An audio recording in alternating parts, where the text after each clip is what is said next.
If you have watched any of my videos, you probably know that I am currently on a quest to hike all the trails in the Great Smoky Mountains National Park and become a member of the 900 Miler Club, which celebrates those who have achieved this goal. On this trip to the Smoky Mountains, I chose to return to the Smokemont area. From the campground, I went 1.1 miles on Bradley Fork, turning northeast on Chasteen Creek, gaining about 2,700 feet over 4.2 miles, then turning northwest onto Hughes Ridge for 2.5 miles before turning southwest on Bradley Fork for 3.3 miles, followed by 1 mile on Cabin Flats to reach campsite 49. Day 2 was 1 mile on Cabin Flats, followed by a leisurely 5 miles southeast on Bradley Fork to reach the Smokemont Campground and the much appreciated air conditioning of my car.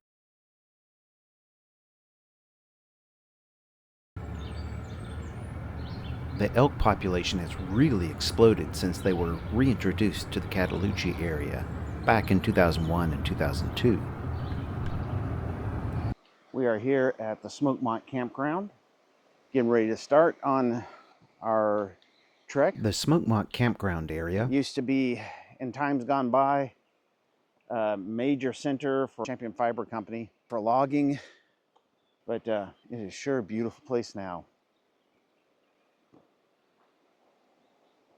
Well, we are now finally officially on the trail. So let's head on up. As you hear me talk about on many occasions, I am working to join the 900 Miler Club. They call it 900 Miler, from my understanding anyway, because in order to get all 800 some miles, you end up having to come and re-hike certain sections. So it ends up being about 900 by the time you're done. One of the things that I don't enjoy quite as much is the fact that a lot of these trips, I'm having to really push the mileage on one day or the next day or both. And that means I am really on a time crunch to get certain distances done. The downside of that is I can't, sit back and relax quite as much as I'd like. It also means that much as I wish I could, I'm not able to do as much filming, to sit down and take as much time for setting up a shot, or when I take some pictures of the flowers, I just have to do a quick attempt at it and hope that it makes it. The sweet blue violet is rather common, I believe, but so beautiful in its setting. This is the beautiful Hartley foam flower and the gracefully elegant rue anemone. I like the gently rounded three-toed shape of the leaves. I like the delicate, almost wistful way in which the slender petals trail downward, and the perfoliate leaf where its base actually surrounds the stem from which it projects. And of course, one of the crowd favorites, the great white trillium, with its large bright white petals and green leaves of 3. No flower on this one, but the shape of the bloodroot leaf is just awesome. Later in the season, you'll see it has a really cool flower as well. The bishop's cap, with its string of delicately fringed petals, is also a great find.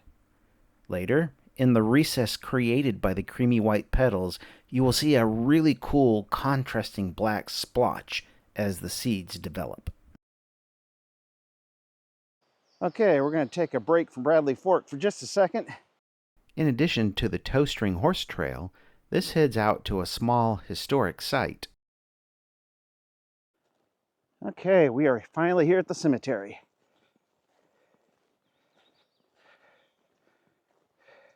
One of the things that I associate with the Smokies is just the plethora of small little cemeteries hidden in quiet corners, and it speaks of all the different communities that were here before the park. It's always a little exciting to see history right in front of you, but also just a little sad at the same time. Back we go to Bradley Fork. This time of year, these millipedes are quite common.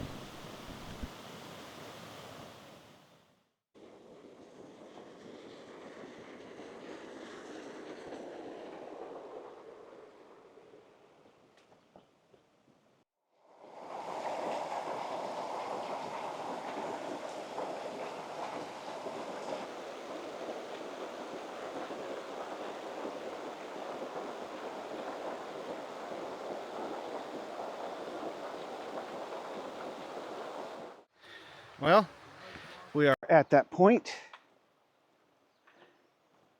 We now have to either continue on the Bradley Fork or switch over here to the Chasteen Creek. Now, we're going to go up the Chasteen Creek, but we'll be coming back this route tomorrow. So we're going to head on out this direction here.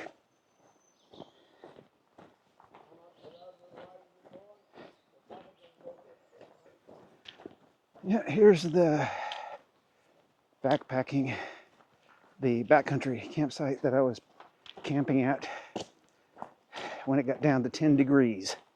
Let me tell you, that was cold. That was cold. But it was right back in there. Beautiful, right next to the creek, like so many of them are. Here's that bridge I remember from that same backpacking trip.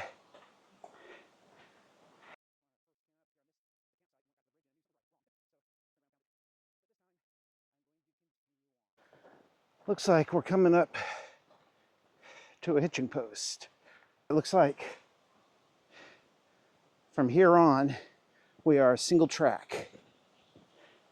We have left that main road and are now single track. All right, that is the Chasteen Cascade. Not bad, huh? If you have to have a view while you're hiking, I'd say that's a pretty good view. Isn't there something truly befitting a beautiful Sabbath day?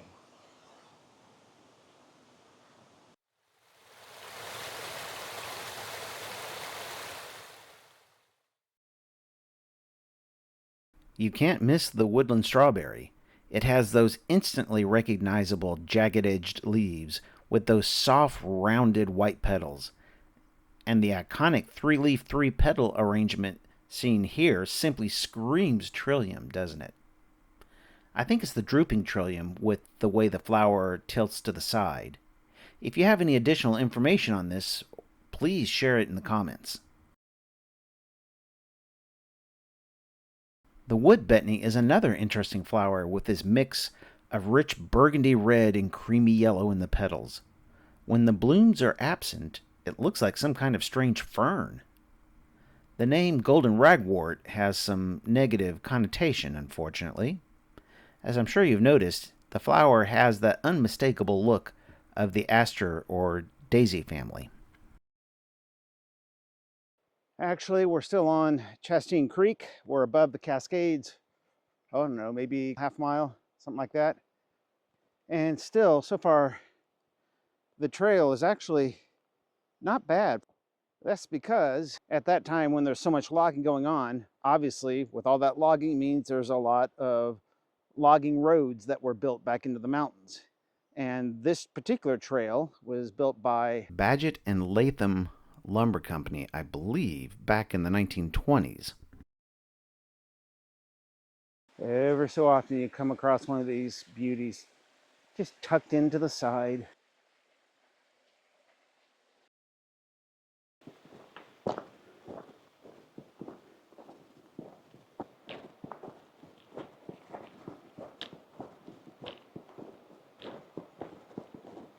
Now, this is in danger of becoming a flower tour, but there are some spectacular ones here, all in one spot. You gotta love the trilliums, but look up here. We've got others. Beautiful, just truly gorgeous. No flower just yet, but the leaf on the bloodroot is just, oh, that's awesome. That is just awesome.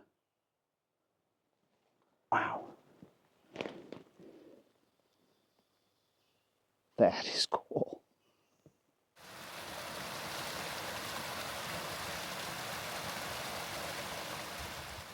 Let's see.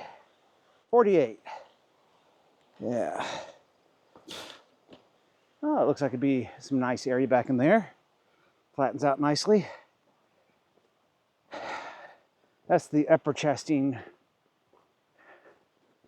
Oh, you can tell we're starting to gain some elevation. First hints of the next biome.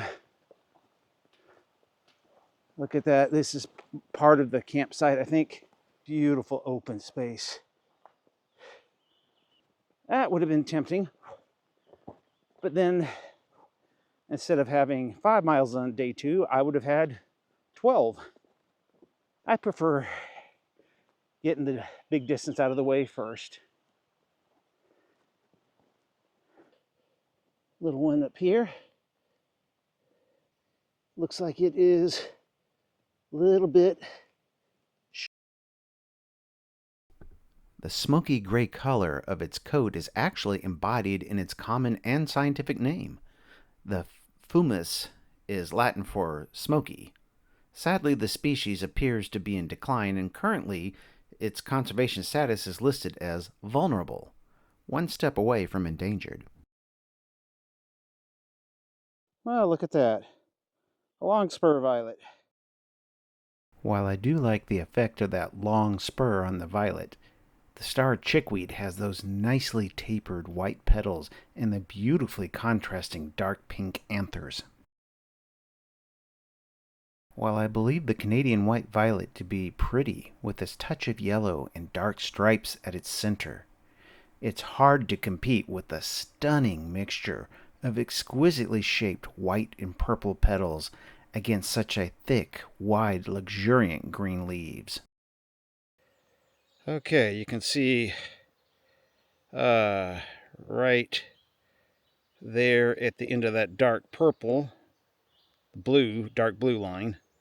That's where we're at right now, and we're going to go right to that junction. So we've got about 1.3 to go. Really pretty. This is the dwarf larkspur. To the best of my knowledge, this is the first time I've ever ID'd this flower. It is such a dark, rich, beautiful purple, with its spur trailing out behind. With the Hughes Ridge Trail, I can see about head height for me is the ridge.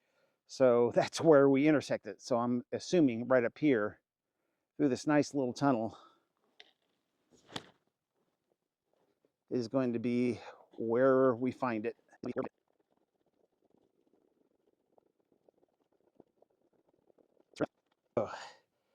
That I have been awaiting for some time.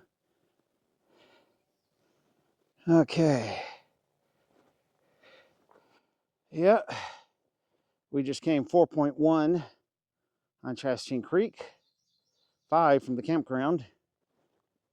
Actually 5.2 include because they are not counting the part of the campground that they blocked off. So we just have to go towards Bradley Fork. The sign looks like it is saying Hughes Ridge starts here, but the maps show Hughes Ridge starting about 0.5 miles later, where it meets Inlow Creek Trail. Well, we are now getting up here into the edge of the spruce fir, getting to the bottom edge of it here.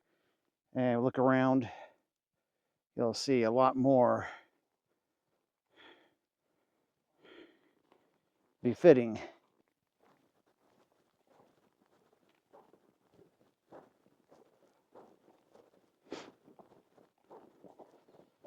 Okay, this is the intersection I was looking for.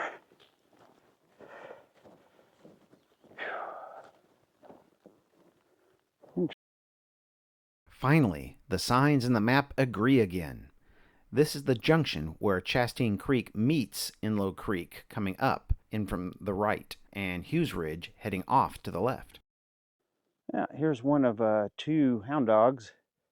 Looks like they have some type of, well, not shot collar, but some type of remote uh, command or whatever collar, and a GPS or something. And there's partners back the trail a little bit. They were been tearing up and down the trail, yelling about something. I can't imagine somebody accidentally let them loose. It looks like it's on purpose, but like maybe it's some for official park function or something, but I have no idea what that would be. So we'll just keep on hiking.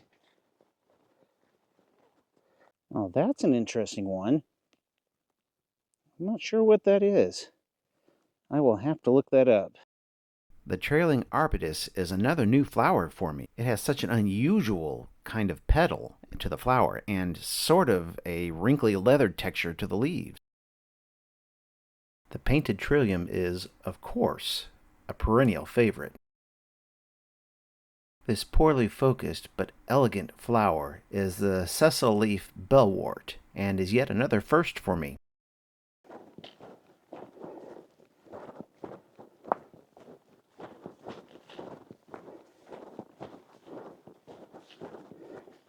This is what I love when you're truly on a ridge. I mean, knife edge of a ridge that lets you see off down into the depths on one side and off down into the depths on the other side. I know it doesn't show as well on camera here, but you can see through the trees down into the valley and the mountains beyond. It is truly, truly beautiful, especially on the ridge line here of spruce fir right on the border there. Beautiful. Just occurred to me that here on Hughes Ridge, that this is the same trail I was hiking when I was doing that big, long 40-mile one back in, I think it was July. In any case, the one where I came up from Hyatt Ridge, Inlow Creek, then I hit Hughes Ridge over to the AT, staying at Peck's Corner up here. But we're going to turn off before we get to Peck's Corner, turn left there on Bradley Fork. So for a little while, it's reminiscent of another hike. We've had relatively few blowdowns, so this could be worse. I just love the look of these secretive little mountain laurel tunnels. That's kind of pretty. Actually, the color and texture of the leaves reminds me a little bit of the wild hydrangea. Been looking forward to this. Usually when I say I've been looking forward to something, that means we are coming up on a sign. However, in this case, it means we're coming up on a sign. There we go. Bradley Fork, going down that way. 3.3 miles to the Cabin Flats Trail, and just a mile past that.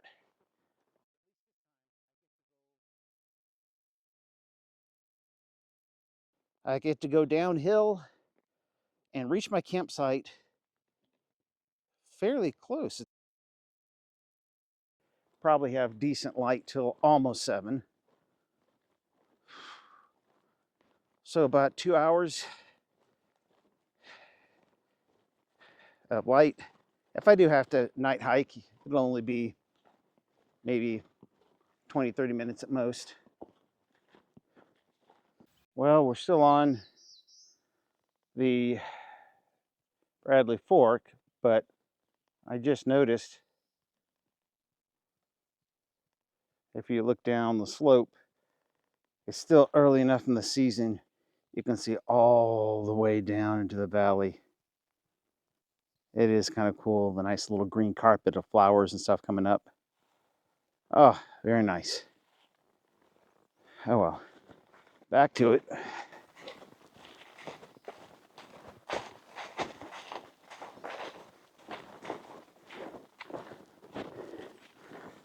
Okay, over there is a bear. Oh, there he is, right there. Oh no, and not bear, hogs, wild boar. Well, that was obviously not a bear, it was a wild boar, or whatever, whichever term you choose to use. I think it was a sow, and I know I saw scrambling up the side, that little light brown with darker stripes, at least one youngster, there's probably a second, and I heard that deep snorting, which I'm assuming was the boar off down to the right. Sorry to bore you with the details. Yep, I know I had to do it. But that's the excitement for today. The trail is finally smoothed out a bit. More like a roadbed, which it used to be, I'm sure. Oh, wow. Look at all these fringed phacelia. Just beautiful. They're one of my favorites. Just look at those dark stamens set against the white of those petals with their elaborate fringe. Rounding the corner, we have this gorgeous hillside dropping into a gentle, winding stream, threading its way through the forest floor. Second bridge.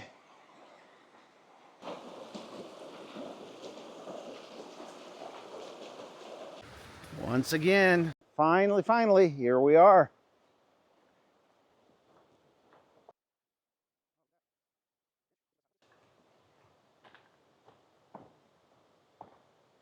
Thankfully, I think that's as far as I can go.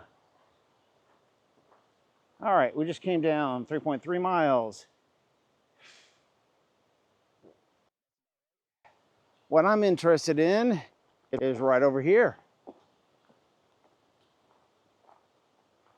Yeah, this is what I'm looking for. Specifically, the bottom one, Cabin Flats. So we're gonna head up here to, unfortunately, Dry Sluice Gap Trail is closed. What we're interested in is Campsite 49, Cabin Flats. That's what we're up to. Let's head up. Wow, I'm gonna get there with a little daylight left. I'd heard that they had a really cool bridge, and sure enough, they do. Kind of like the one that I did on Inlow Creek, a little kind of like that one. There's supposed to be possibly some Jack in the Pulpits.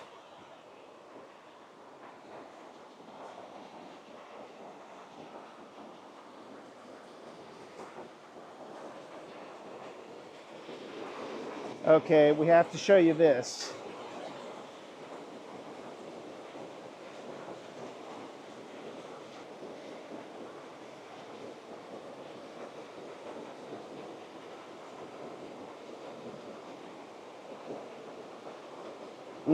Pretty.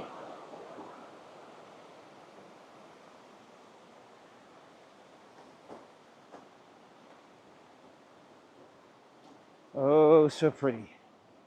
Lots of phlox and foam flower.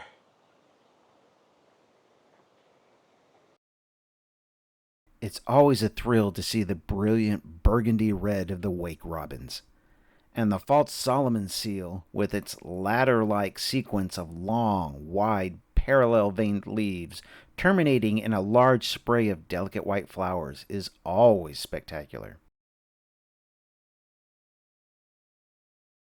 I love the profusion of sharp, blade-like, brilliantly white petals of the stone crop. I am, however, so disappointed that I was in such a hurry that I didn't take the time to verify that the photo was in focus. While I admit to having many favorites, the wild geranium is quickly climbing in that regard. The wide curving petals in that rich shade of purple lavender is very appealing. And while it's very common alongside the trail, the Highland Doghobble, when it's in bloom, presents a cornucopia-like abundance of dazzlingly white chandeliers.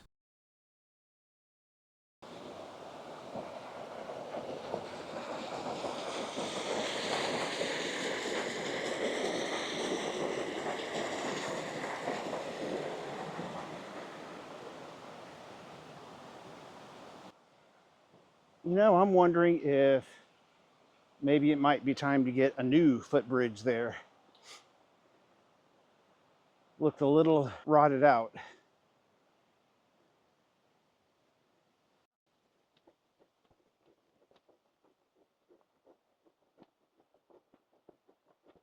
Dry Sluice Gap.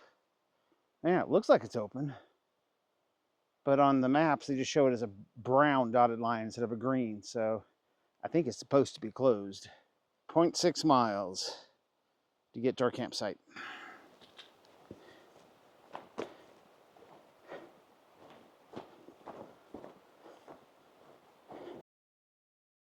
While the bluets are a stalwart, faithful, and exquisitely colored representative of the wildflower community, the navel corn salad was a new one for me. I love the cluster of delicate white petals above with the basal position of the leaves below. The trout lilies have those leaves with that interesting admixture of splotches of dark green and sage-like, combined with those cool flowers with this bright splash of yellow in their downward shooting star look. And the Allegheny serviceberry is one of those few blooming trees that I saw on this trip. Well, we are here at the campsite, and it is a pretty little campsite. Oops. There's the bear lines. Put my pack up there later. Just have to see where I can find a spot. Okay. Yeah, we might have to pick a middle spot here. Between these trees, maybe. Or those two. This site turned out to work just fine. Wow, this is down a little further from the campsite. Stream's off, way off to the left, about maybe 200 feet. Somehow this channel over here got water ducted into it, and it must rise up there at that end, trapping it into this pool going all the way. Oh, after 13 and a half, 15 miles, whatever it was, the urge to go get firewood just isn't there. I think I'm going to just pull out a Kind bar, drink some water, and just enjoy my streamside seating.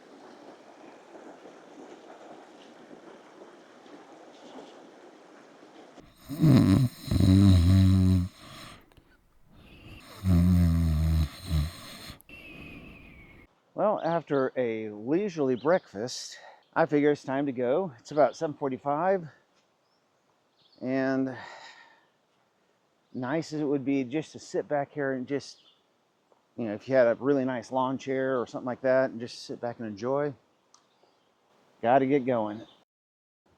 I want to get back to the car so I can get rid of the pack and put on my hiking shoes instead of boots.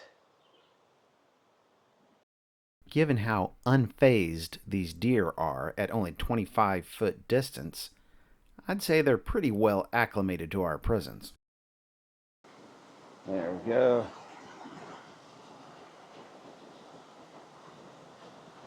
Gotta get this thing to follow. It's cute. But when I say maybe it's time for a new bridge, this is, I think it's a wish and a prayer that's keeping it. No, it's more than that, but you can tell it is far along on this trip towards disintegration. The petals of the northern bog violet can have such interesting combinations of blue, from the dark rich to the pale. And who doesn't enjoy the Carolina spring beauty? Its petals are so bright and crisp with the colorful stripes, and it's one of the earliest spring flowers. Despite my oft overuse of the term favorite, the dwarf crested iris really does deserve the honorific. The beauty of its symmetry and unique mix of gorgeous, brilliant color can be summed up in one word: spectacular. Of course, while less colorful, the Mayapple's bloom is beauty of a more delicate and understated variety. We've had spring flowers, beautiful wildflowers. We've had gorgeous mountains. We've had uh, beautiful streams and waterfalls. We've even had big game, deer, and wild boar. We could, I guess a bear would be nice, but the only thing left that would really make it wonderful would be a snake.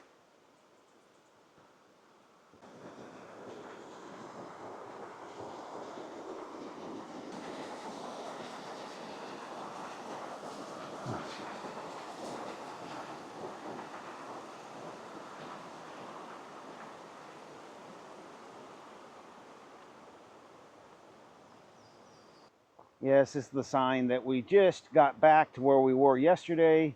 Remember when we hit this and we said, oh, look, just 1.1 miles to go. There's where the horses tie up. And here, going up that direction, is the trail, the upper portion of Bradley Fork that we came down, where we saw the wild boar and all that. We're going to go this route, which will take us Bradley Fork right down into Smokemont Campground. I don't know about you, but after many, many miles of loose, bouldery trails, this is nice to enjoy once in a while.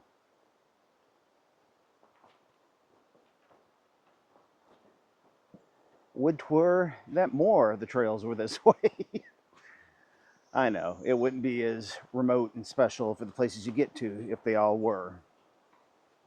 But it is nice when you get to experience it.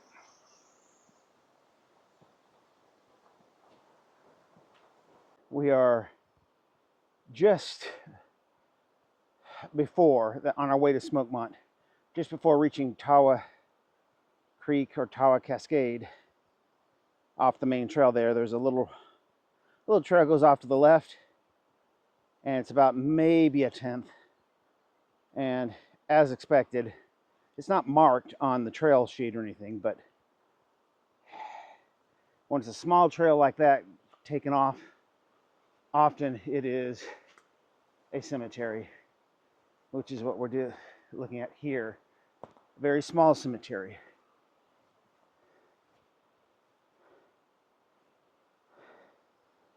Oh, I'm sorry, I want to be respectful. I do want to be respectful. But that is daughter of Tom and Calendra Husky. I can't tell if there are any other. It's possible there's some rock or remnants of ones. This is a really small little cemetery. Very small.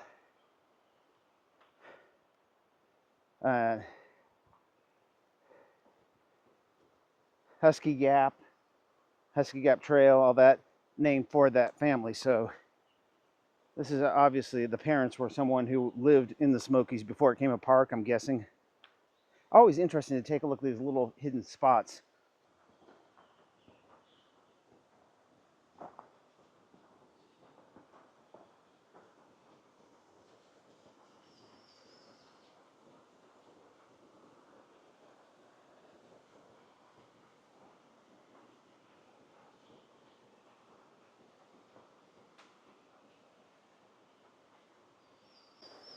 When it talks about the Taywa Cascade, that's what it's talking about. That is just gorgeous.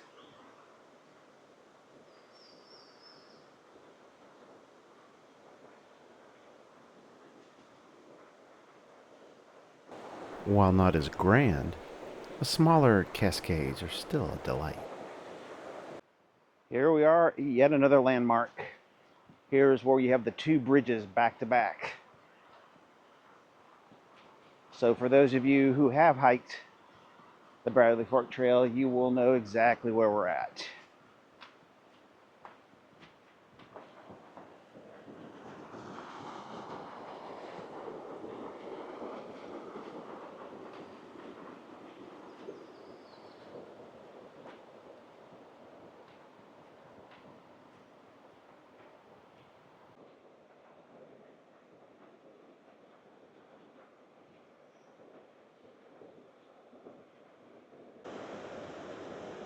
So many cool water features.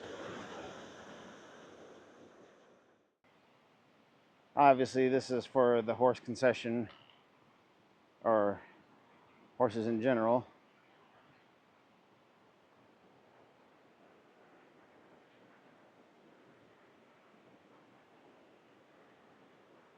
But it is pretty. In fact, let's go over here.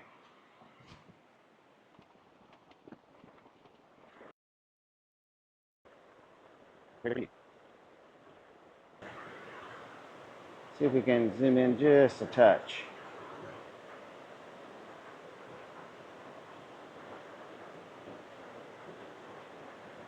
Very, very pretty indeed.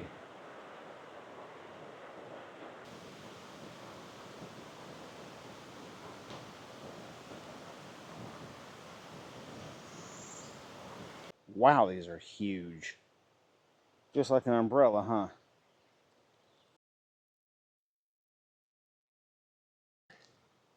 Really pretty. I mean, just delicate yellow. Love that.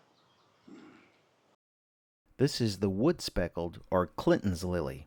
I love the thick leaves and the berry-like cluster it has in the early spring, before maturing into these beautiful flowers.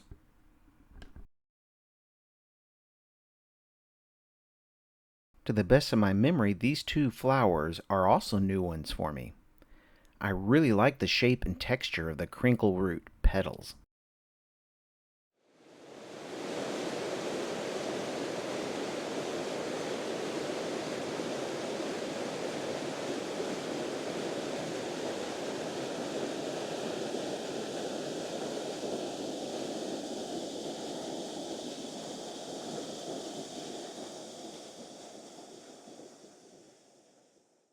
This looks familiar. Remember it from about a year and a half ago, I think.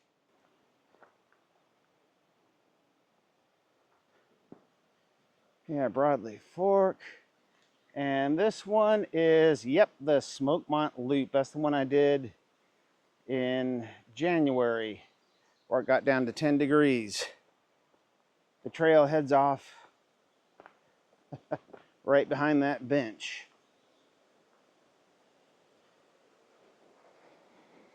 Yep, kind of a hidden entrance right across that stream.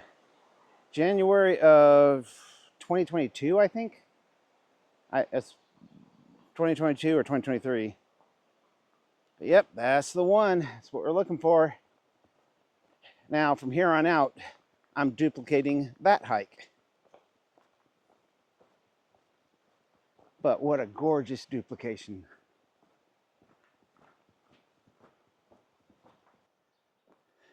This is where, on that same winter hike in January, I was coming down the trail, came up, joined Bradley Fork, took the shortcut over there to the trail that the marker, the sign here is going to tell you about.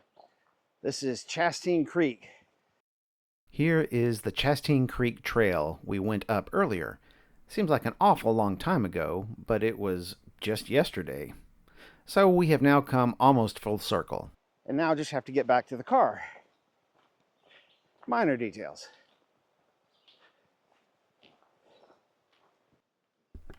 Butterflies often congregate to drink from wet soil or rocks to get salt or minerals that they need.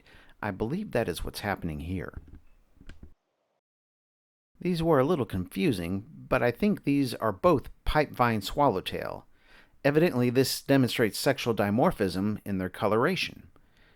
I haven't had time to do much research on this one, so please let me know if you have any additional information. This eastern tiger swallowtail is striking, a beautiful display of color. Ever closer.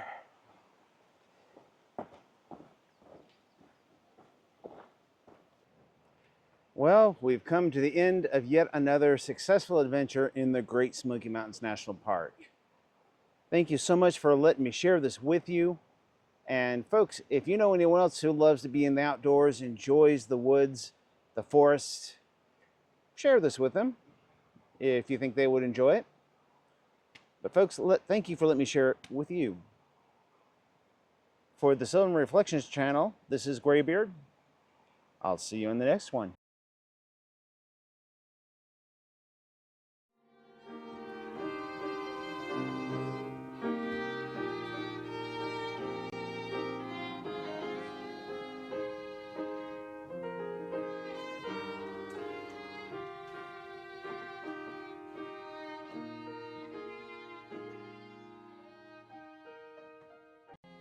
If you like this video, please consider clicking the like, subscribe, and notification bell.